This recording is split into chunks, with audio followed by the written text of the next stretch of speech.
we good to go? Okay. Good evening, everybody. Thank you for joining us. Today is September 9th.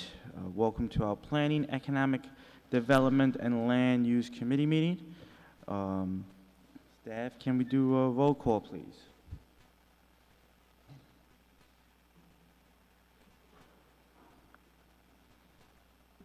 Adams, Ballerin, Here. Clark, Hoey, Here. Zamer. Here. 4 present. Also, we're joined by Councilmember Conti, Councilmember Keegan, as well as staff from the Planning Department and our staff from the Common Council. So we're going to start with Ordinance 178225, and I've been told that the Planning Department has a presentation. So the floor is yours.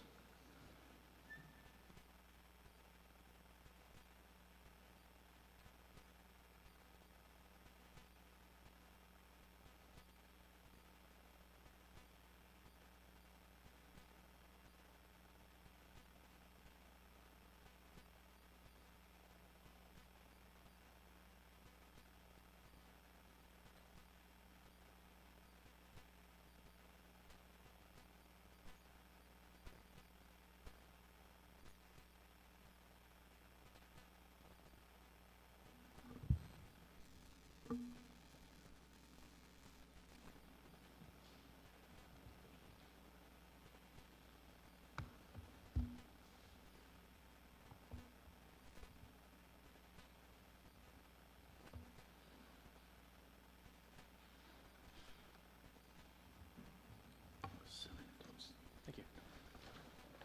All right. Good evening, everyone. I'll just be presenting on this ordinance, and specifically it's for changes to the USDO for limited exceptions to vehicle fueling stations, or otherwise known as gas stations. Just some kind of quick background on this ordinance and kind of how it came about. Our department was recently approached by a vehicle fueling station operator who was looking to expand on their site, but also onto an adjacent underutilized site.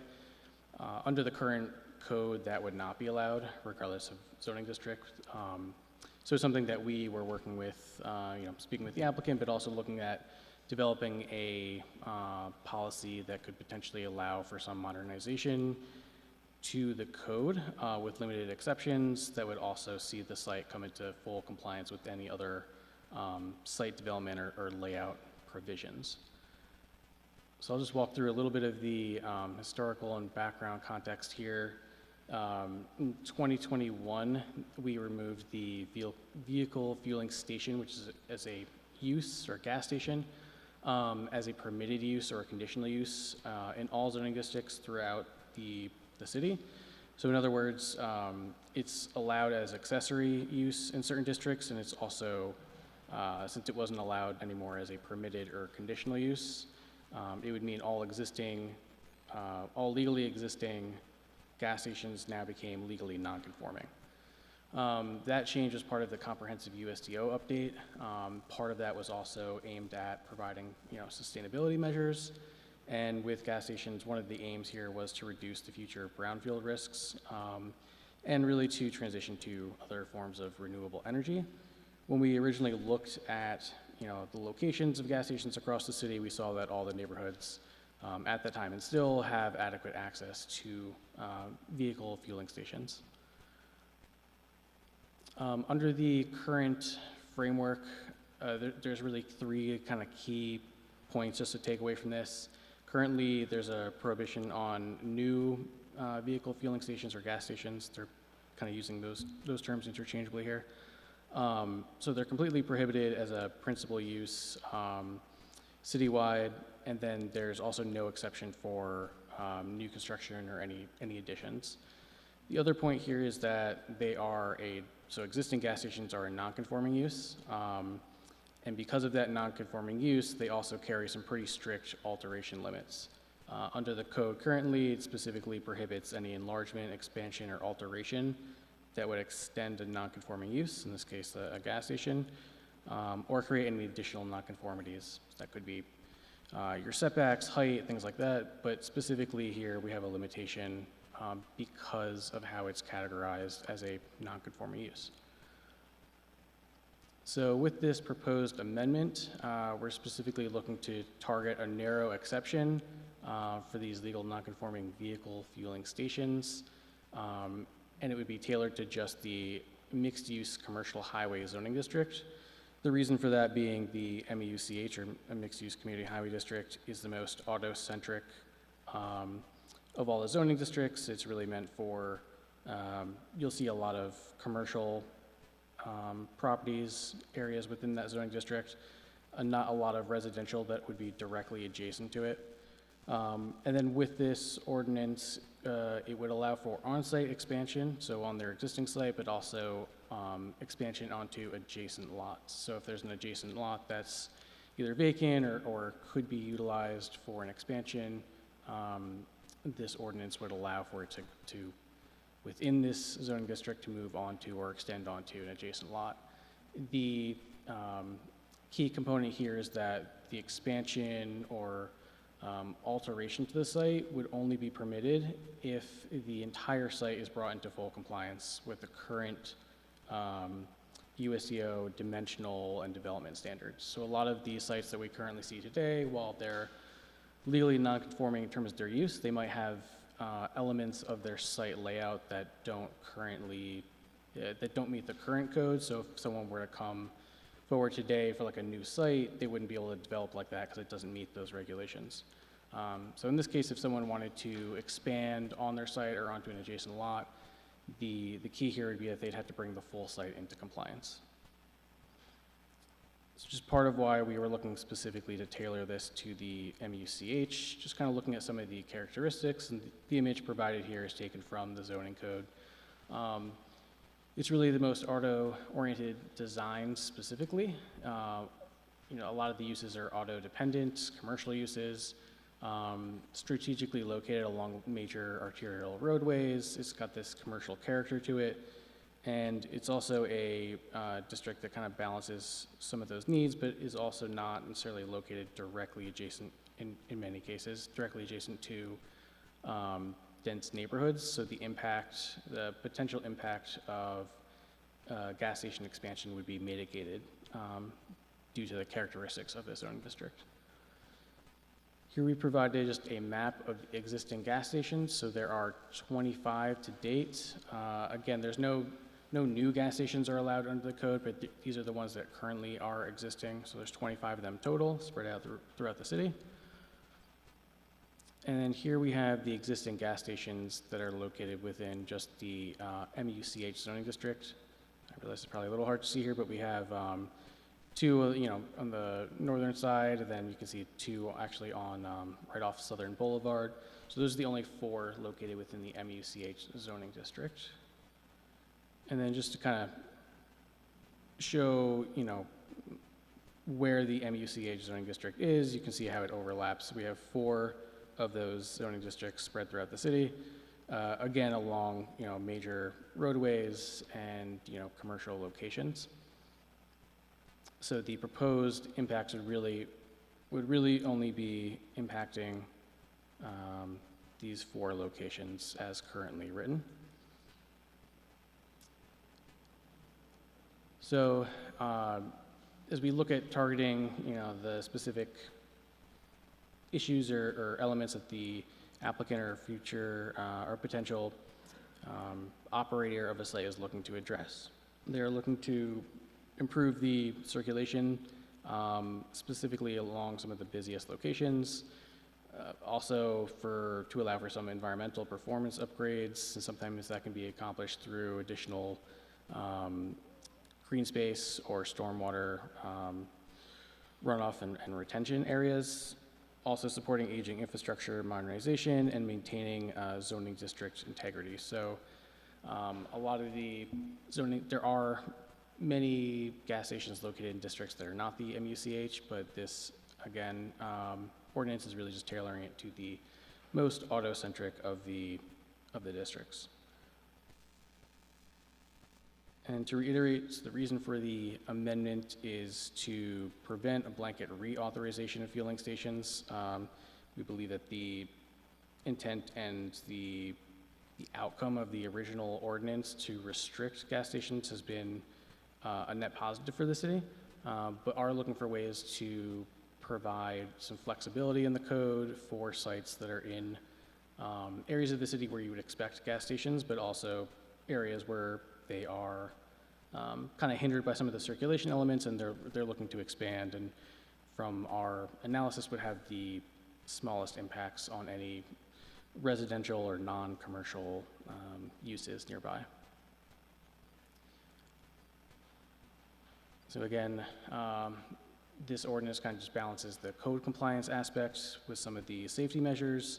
It provides a means for an operator to expand and modernize their site, but it also is requiring them to bring the site into full compliance. So it's not just that we would be letting anyone update it, it's that we're also kind of bringing them into closer compliance with all the other site design standards, parking layout, circulation patterns, any stormwater management practices, landscaping. Those would all have to be adhered to if someone wanted to take advantage of the proposed amendment here.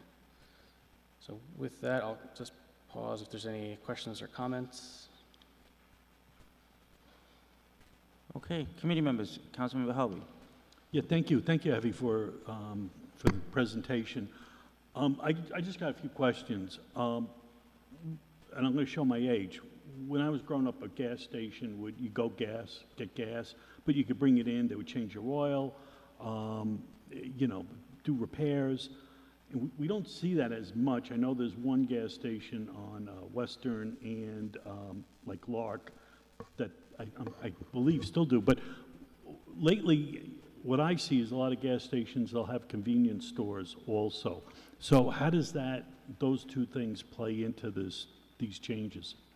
Yeah, so the gas stations, like you're saying, are often accompanied by the convenience store use, and oftentimes you would see like a secondary use where you consider that accessory. This is actually the one case where we also consider that as of like another primary use. So the one principal use would be the gas station, and one principal use would be the convenience store. We currently have regulations on the convenience stores in terms of locating within 1,000 feet of another. It's already fairly restricted in terms of which districts would allow it.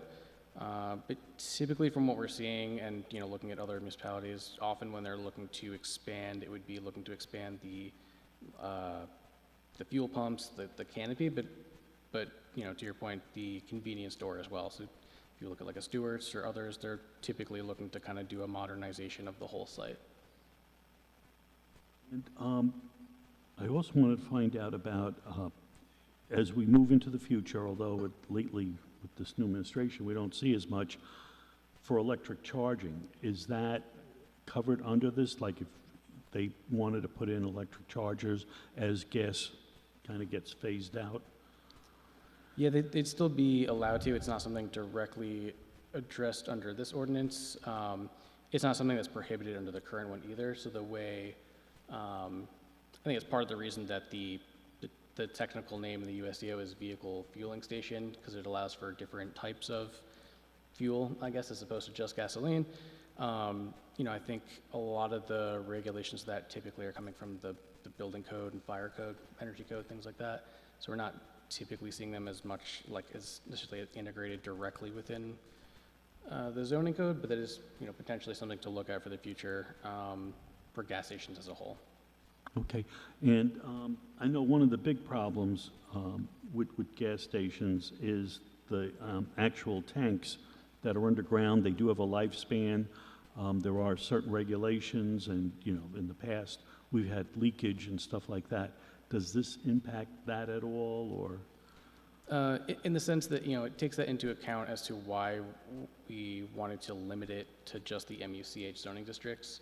Not that we want contamination anywhere, but really making sure that if you're going to allow expansion, that it's in areas where you're typically going to see some type of other maybe commercial or industrial redevelopment as opposed to a residential. because there are different standards for how things would have to be remediated in the future. I mean, a lot of those regulations are still just covered under state code. I believe it's under the building code. Okay. But yeah, that's not covered specifically under the USDO. Okay. Thank you so much for your answers. Any other questions by committee members? Councilmember Adams?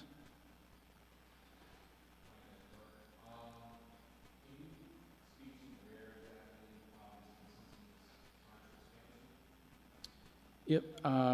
So this would be the location near Northern Boulevard and Shaker, I believe it is. Just labeled as number 2 up here. So currently they're looking at improved site location. There's an underutilized parcel currently, and they'd be looking to take that parcel also and kind of incorporate it into a modernized site layout. So it would be spreading like the footprint of it, which is one of the things that's not allowed, but it also would allow for a better redesign of the whole traffic circulation, where we might be able to locate the storefront. I think those items are still up in the air. Nothing's been, submitted or formalized, but to even get to that point, they'd have to have an ordinance that would allow the use.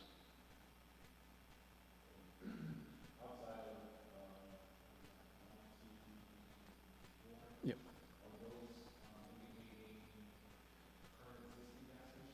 Correct, yep.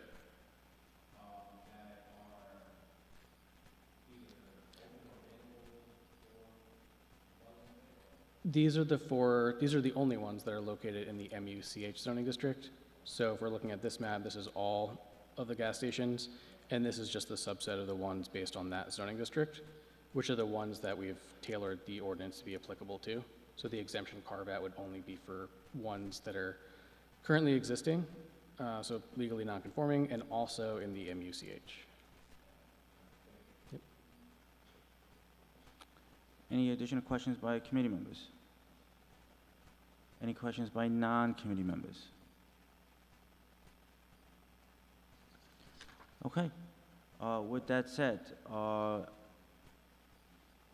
does the committee ready to move forward with a motion on this? Okay.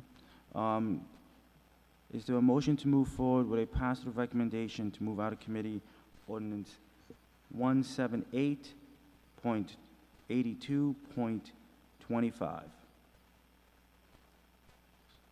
I'll make a motion to move ordinance 17.82.25 out of committee with a favorable recommendation. Second. Seconded by Councilmember Hoey. All in favor? Aye. Aye. Okay. Passes with unanimous consent. I can't hear you. Thank you. You want to borrow his mic? Okay, we've got our next ordinance, ordinance 188225. And also, council members, just please make sure we use our mics so that everything is, so that the audio can be heard on the live stream. Thank you. Good evening. So the proposal tonight is a repeal of, as far as this ordinance is concerned, a repeal of Chapter 303, which is the old sidewalk and outdoor cafe chapter.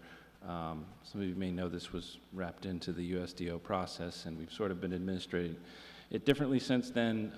The repeal, though, fell through the cracks. So recently a member of our staff cited it in a certain instance, and I had to explain to him that that's not the way that we administrate anymore, but it does create some complications having two sections that potentially contradict each other. So I just I'll go through quickly. The USDO regulations make this redundant and unnecessary, and I'll go through later how they've been incorporated. We also have a sidewalk cafe manual that we put together in 2023, which I distributed a copy for you to consider. This is just a general timeline. So the original sidewalk outdoor cafe ordinance was put into the code in 1991, and then the USDO adoption came in 2017. That created a process called revocable street privilege, and that applies to outdoor cafes. We started applying it to outdoor cafes in 2019. However, it can really apply to many uses of the public right-of-way, and there's certain conditions that the chief planning official, in consultation with other city officials, evaluates to determine whether it's an appropriate use of the public streetscape or not. Then it got a little complicated during COVID period, where the state repealed some of its regulations. Principally, the one that comes to mind is originally cafes had to locate directly adjacent to a business establishment, so there couldn't be a break where seating was placed, say, across the pedestrian walking area on the sidewalk. The city followed suit in sort of emergency action, allowing that to occur. And you know, in 2023, I think when that sort of wound down, we decided that that's something that we wanted to keep moving forward. So to accommodate both those changes, the Americans with Disabilities Act, the State Liquor Authority regulations for fencing and delineation of the outdoor cafe spaces, we kind of condensed that all into an hopefully easy to use outdoor cafe manual that kind of walks applicants through the process and makes sure that we're not missing one regulation in one place or another. This is just an excerpt from that manual showing the different types of cafes that are allowed. A parklet was another one that we haven't seen put into action yet, but this cafe manual made that as an available option. Obviously, there's a number of city parties that need to be consulted, including traffic engineering, but that's another sort of option that we now have a plan and potential for. And then just calling out all the various, you know, sort of obstacles and things that need to be, you know, obviously if we have to access utilities or if there's a pedestrian push button on a signal pole, obviously those need to be cleared from any seating or obstructions, as well as obviously the pedestrian walking area. And this is a current map of the applications that we currently have for outdoor cafes. Not incredibly relevant to discussion, but just for conversation. And then just an example of, you know, something from the prior Chapter 303 and how that's been incorporated into the USDO.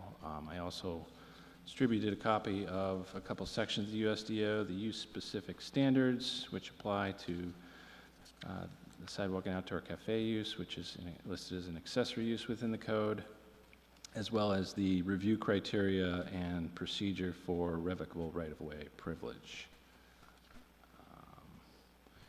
And overall, the large majority of the content was carried over into the USDO, or in some cases, the outdoor cafe manual.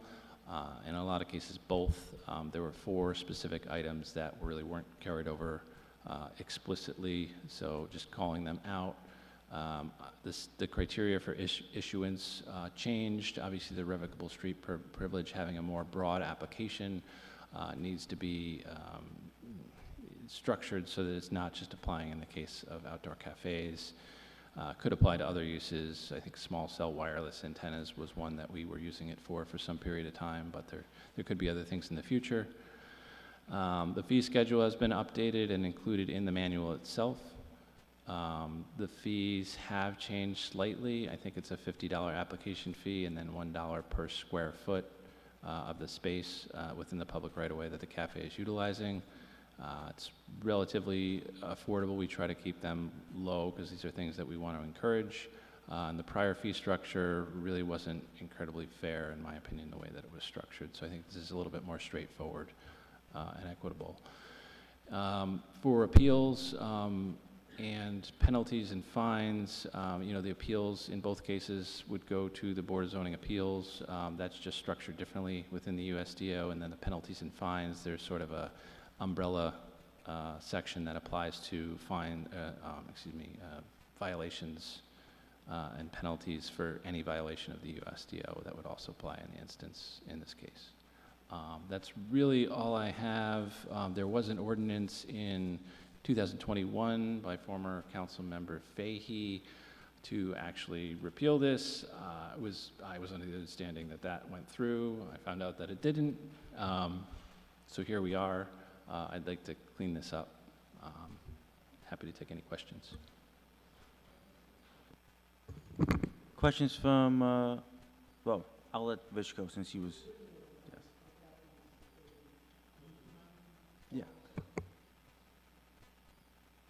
Just to note, in the Fahey ordinance, there was really, it just, I think, fell through the cracks. But otherwise, it was planned to be repealed back then.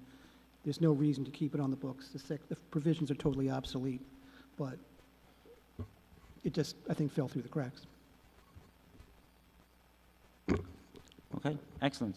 Questions from committee members? Questions from non-committee members? Is the committee ready to move forward with a motion? Okay, so with that heard, can I get a motion to move ordinance 188225 out of committee with a passive recommendation? Motion made by Councilmember Howie. Correct. I make a motion that 1882-25 comes out of committee with a favorable recommendation. Okay, is Sec- there a second? I'm going to say seconded, Councilmember Adams. All in favor? Aye. Aye. Okay, thank you. That passes with unanimous consent. Thank you, Brad. Thank you both for being here today and sharing these information with us. Okay, next we have ordinance 206224, the residential parking. And we are joined by Bill Trudeau from our traffic engineering.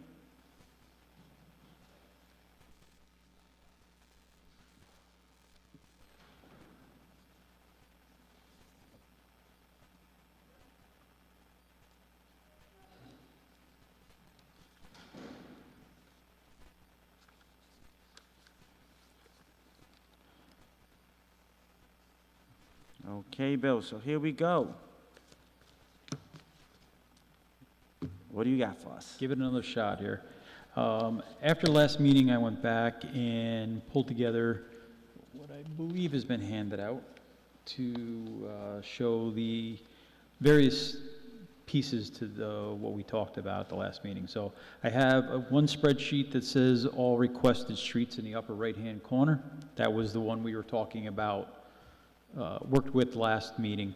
Then there's another one that says negotiated inclusion streets, which will be the primary point of our discussion this evening. As it turns out, the enabling legislation allows us to have an additional 750 streets, and the numbers come out to exactly 750 for the streets that we talked about, starting with Knox Alley, and then adding a piece of Madison Avenue, a piece of Dana Avenue, a couple pieces of Sheridan, Orange, 3 sections of Morton Avenue, Washington Avenue, Bradford Street, Morris Street, and Myrtle Avenue, as was discussed at the last meeting.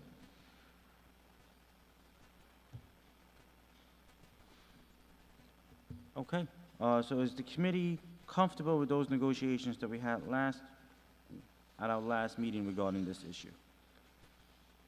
Okay. Councilmember Keegan.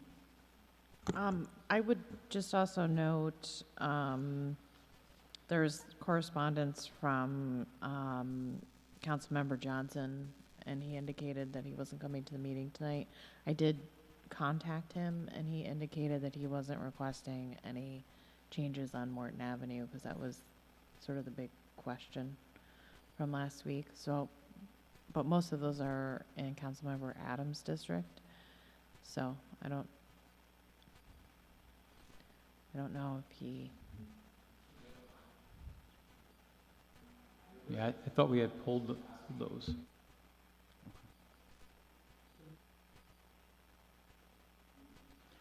If everyone could just please use the mic, sorry.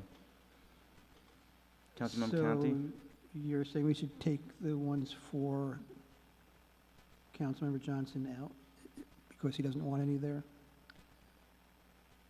He that said would to me, I sent a message to him saying, hey, the meeting tonight has to do with the parking permit expansion, and I thought you wanted spots on Morton Avenue.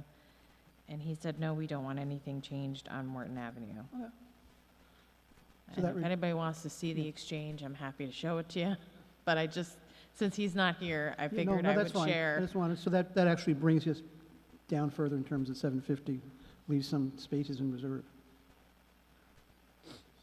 So let me go back. Councilmember Adams, these Morton Avenues the ones in the negotiated inclusion streets, are these in your area or Councilmember Johnson's ward? The ones on Morton Avenue are Mr. Johnson's. Let me double check, triple check. Yeah, mines are the Oneida Terrace, Delaware Avenue, Swan, Oneida, which, like I said, I'm fine. The others are his.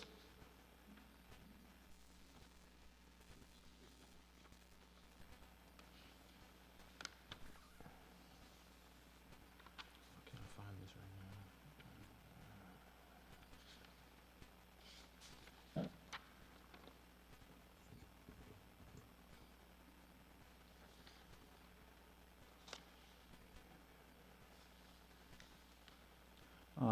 While Councilmember Adams is looking at those streets, Councilmember Howie. Yeah, real fast, I'm just noticing the second one under Councilman Johnson, looks like Morton Avenue with Broad and Clinton Street. Right now, there's no parking, there's no spaces there. So, you know, is there a possibility somebody, I'm just worried, I'm concerned, I question Bill, when it says all zeros, does that mean nobody can park there at all? Look at the page that says negotiated inclusion streets. Okay. That's the one we're working off of. The other one definitely had zeros because there was no parking on that, no available parking on those spaces. Okay, now I see it. Thank you. Yeah, no problem.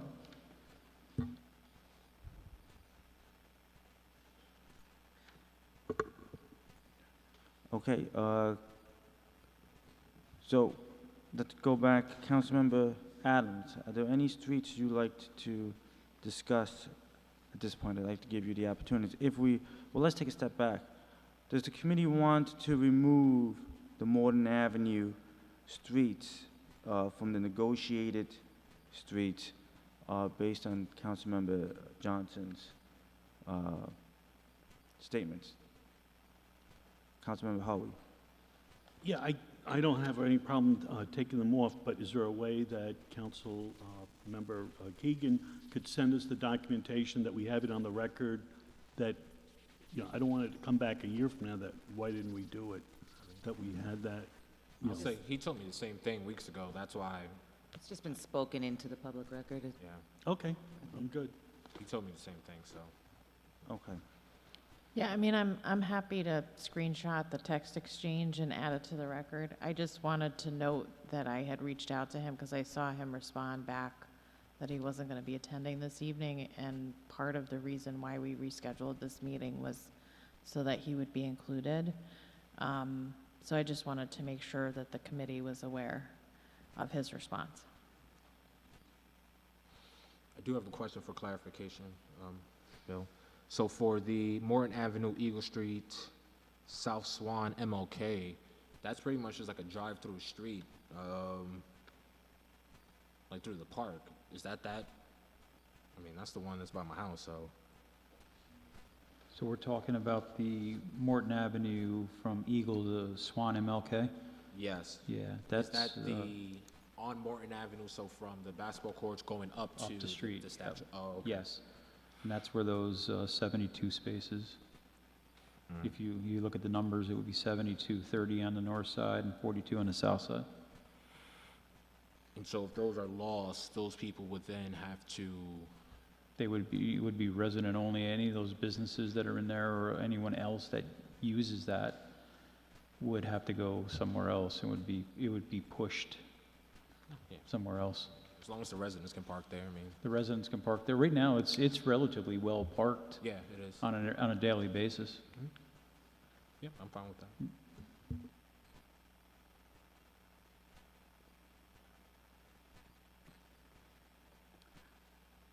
So,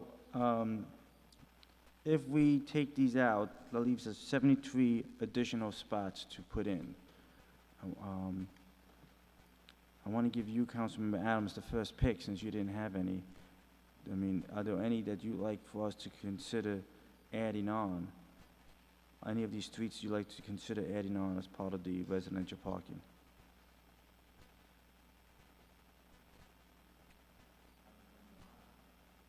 Okay. Okay. So then that leaves us 73 additional spots for us to work on. If we go back to the negotiated non-inclusive sheet. Thank you, Bill, for having these three different layouts for us.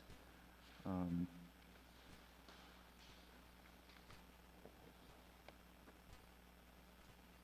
know we talked about a black, did you include it, Bill, the black, the street that Ms. Love requested? I included all three of hers. She asked for 2 blocks of Sheridan Avenue and 1 block of Orange Street. Okay, so we have all of Ms. Love's. Okay, Yes. that's great, thank you.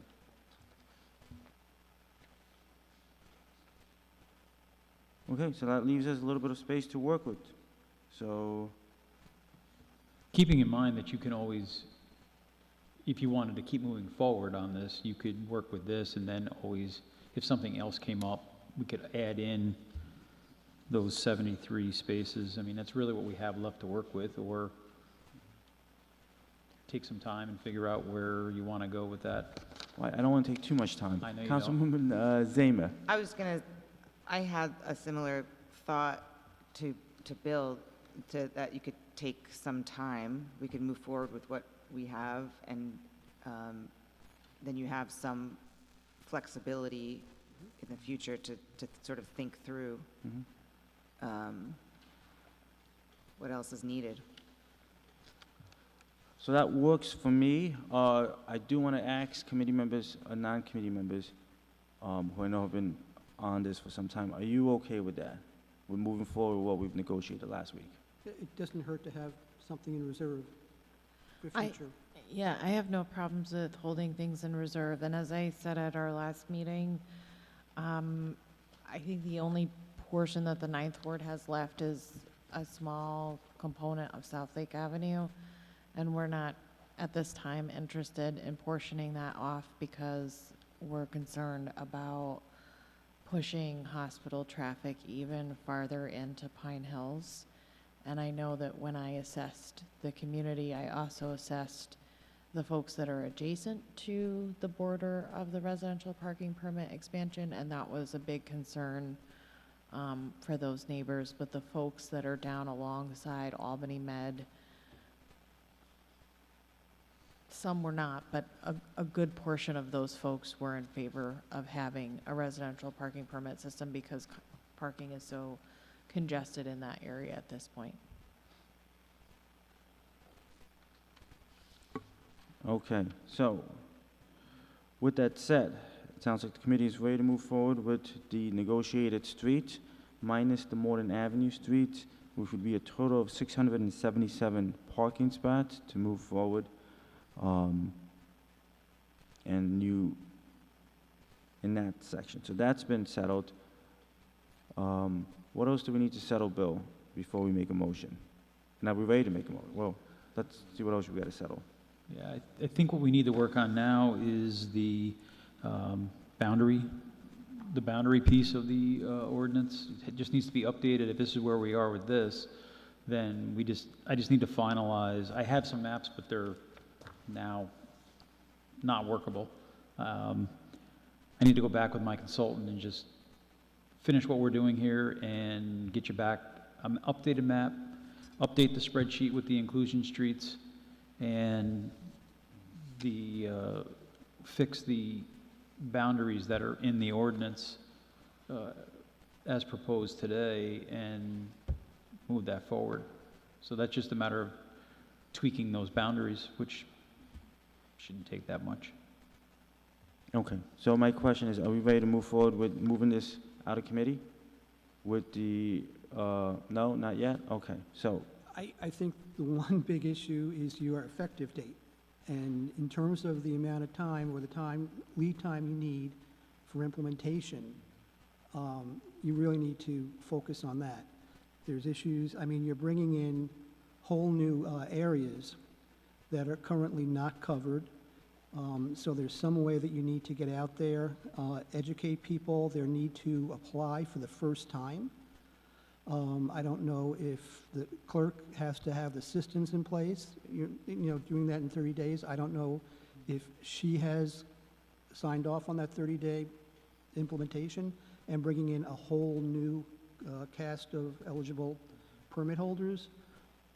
If the parking authority is ready in terms of enforcement and et cetera, I don't know if they've been part of the discussions. Bill, I mean, there's signage issues. There's a whole bunch of issues there. I have to sign the whole area, so I have to get the signs we have, but they're not assembled. So we own the signs, we own the pieces to expand the 2 districts that we have to expand, but then I have to get them on street. So 30 days probably is quick for what I have to do.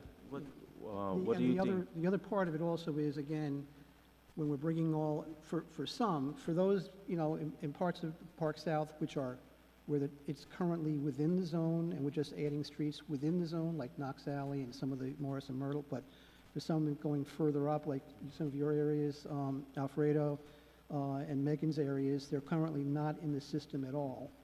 That's going to take work. So ordinarily, the renewal period is February 15th. And you got to think about how do we coordinate that with bringing new systems, new sections in, and new permit holders, and how does that meld with the current system, which has a February 15th renewal date? Do you create a partial for the new people maybe, and then for whatever period, 4 months, I don't know, and then roll them in to February 15th? Do you delay implementation so it's all happens at February 15th?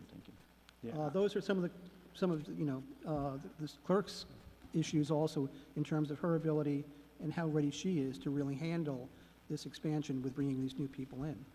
Okay, so let me just put this question out there to committee members and everyone here. How would people feel if we implemented this with the new renewal on February 15th so that it be, I think, smoother, give us plenty of time to flush out these issues, and also everyone starts on in a new year with a new cycle? How do members feel about that? Yeah, I just want to also just make sure Shanique was okay with that, because again, it should be handling renewals, but then she's also going to be handling new people coming in, which is going to create like a kind of a bifurcated system in terms of that, how it works. Would she want to get some of these new people in early? I don't know. But actually, if we know it's February 15th, and what we did when we initially, the first time we implemented it, we had early registration days to get people in and roll them, so we didn't have a big, onslaught all at once. So whatever she feels comfortable with. I mean, that's Okay. But so that's important, I 'cause, think yeah. staff want to.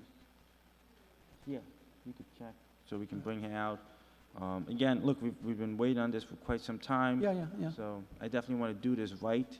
I'd like to get this out of committee and onto the council floor as quickly as possible. But I'm much more flexible when it comes to implementation to make Right. sure it's done smoothly.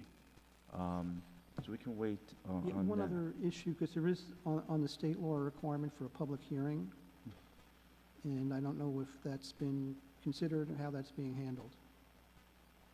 Does a public hearing have to occur before committee or before full council? No, I mean, you can hold the hearing whenever you want, but it should be once you have basically the ordinance put together so people know what they're commenting on. So we're all comfortable with the streets and the expansion. So that's the biggest, that was, I think, the biggest hurdle in my mind. So now we just gotta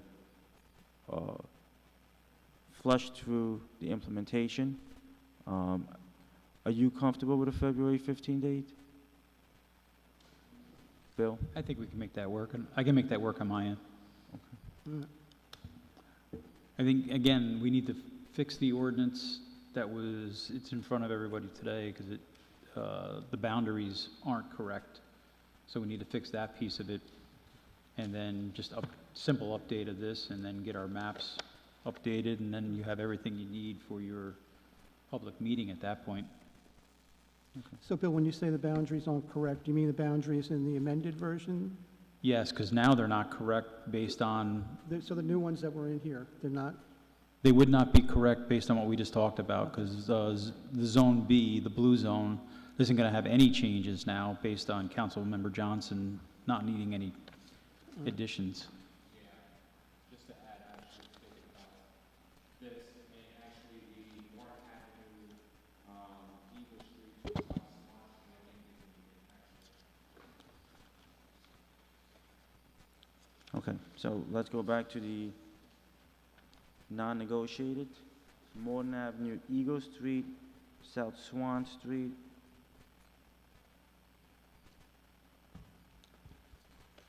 That is 72. We could do if that council members are agreeable to that.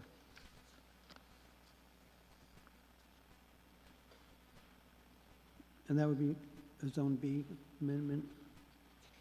That's in Zone B. Okay.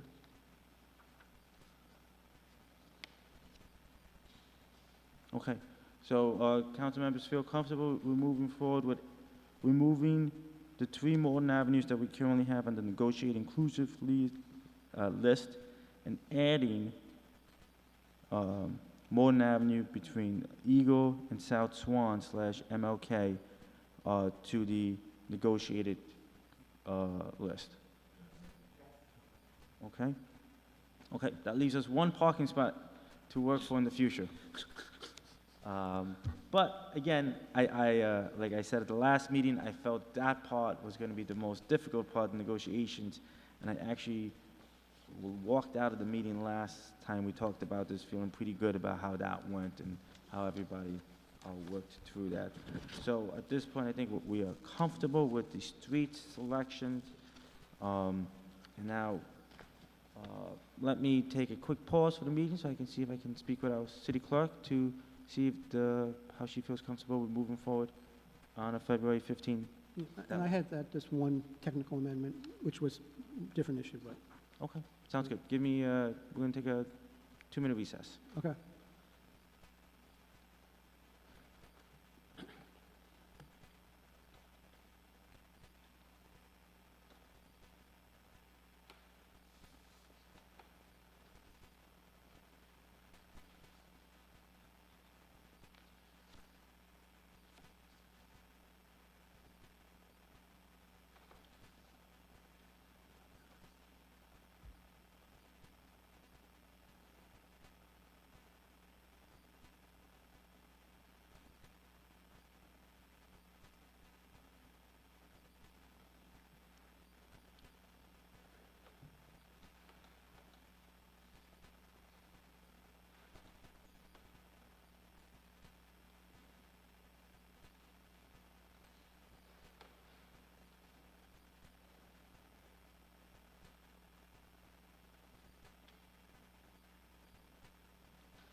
Okay, so I just spoke with our city clerk, and she's okay with doing a rollout on February 15th with everybody in one big swoop. So she's agreeable to that. And she can do earlier. I believe for first-time permit holders, I think they have to come in person with the application information. I don't know if that's all done online. But you can, and there's a need for members, I guess, to reach out to those areas especially to let them know. And you can do special, registration days. We did them on weekends back then to get people in early.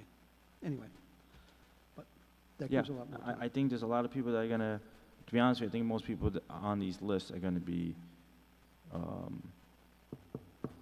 saying it's about time. So I have a Some feeling. will. Some will say, I'm sure we're gonna get some pushback, but I think, Yeah, I know on Washington Avenue, I've had my residents waiting there for quite some time. So I'm glad this is being moved forward. I know you've had them as well as on Knox Alley. Others we will get some pushback. I want to make sure we put that in the record because some will say now we're being asked to pay to park in the public.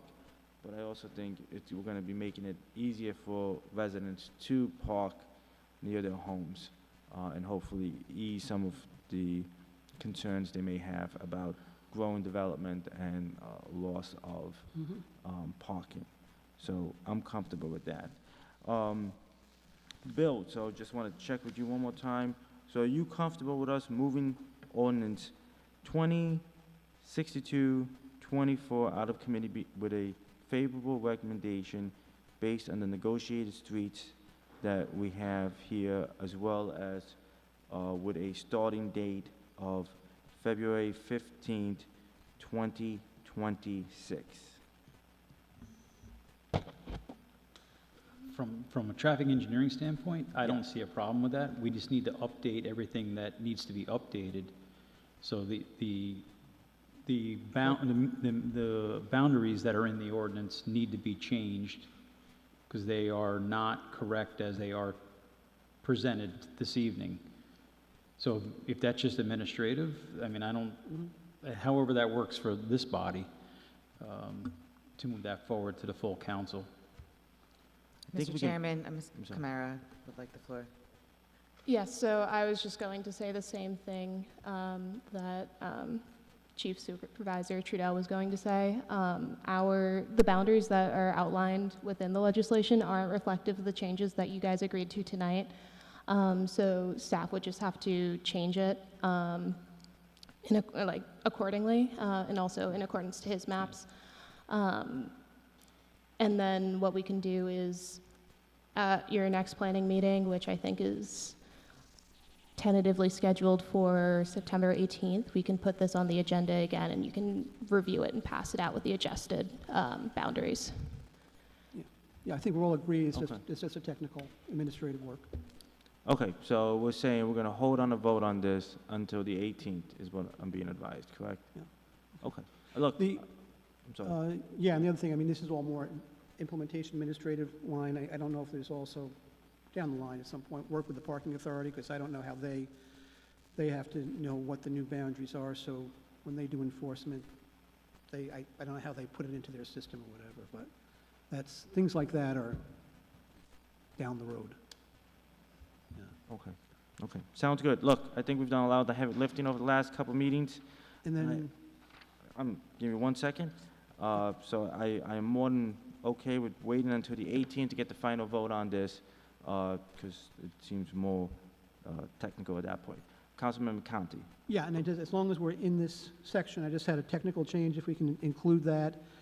There's a provision that goes back to the original ordinance for the city clerk to do an annual report with, assessments and recommendations and impacts, et cetera. It really doesn't, I don't think that report's been done for a long time. I was always trying to figure out what it should include. Anyway, some language that would make it more permissive rather than a requirement that would take a burden or requirement off the city clerk's office also.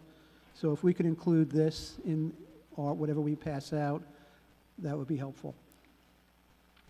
Okay, just to clarify, you've passed out that? Yeah, it was passed out, and I think, Alyssa, it was also sent out earlier. Okay. It just provides that the annual report, instead, it would be, gives the clerk the authority from time to time to review and evaluate implementation and to report any findings or recommendations to the mayor and the council, rather than a requirement that the clerk shall annually do a report. Okay. Are committee members comfortable with those revivals? Yes, I am. Okay. Okay, so I'm going to ask staff if you can make sure that also gets put in the revised section. Also, I want to acknowledge Councilmember Johnson has joined us at our meeting. Okay. With that said, Councilmember Johnson, do you have any comments on the residential parking policy in front of us? My immediate concern was that we were hoping that it didn't expand into the second ward. I know it was some question about Morton Ave. I didn't understand the Morton Ave piece. That's why I had two things planned tonight. I try to do both of them and get here. I just really just wanted to come because it was brought to my attention that it was some question about Morton Ave, and I couldn't visualize how it fit into the scheme of things. So I was hoping to catch a piece, and if not, I'll follow up with Mr. Trudeau after the meeting. But thank you for the opportunity, the chance to speak on this, and I look forward to what's coming. Okay, well, thank you, and we appreciate you taking the time. I know there's a lot going on, so thank you for being here. Any other questions or concerns by committee members? Okay, so we've made a decision of how we're going to move forward. We'll be meeting again on the 18th, and this will be added to our agenda to do a final vote and hopefully move this forward for an implementation of February 15, 2026. With that said, do I have a motion to adjourn? Motion to adjourn. Second? Excellent. Seconded by Councilmember Samer. All in favor? Aye. Aye. Okay, passed unanimously.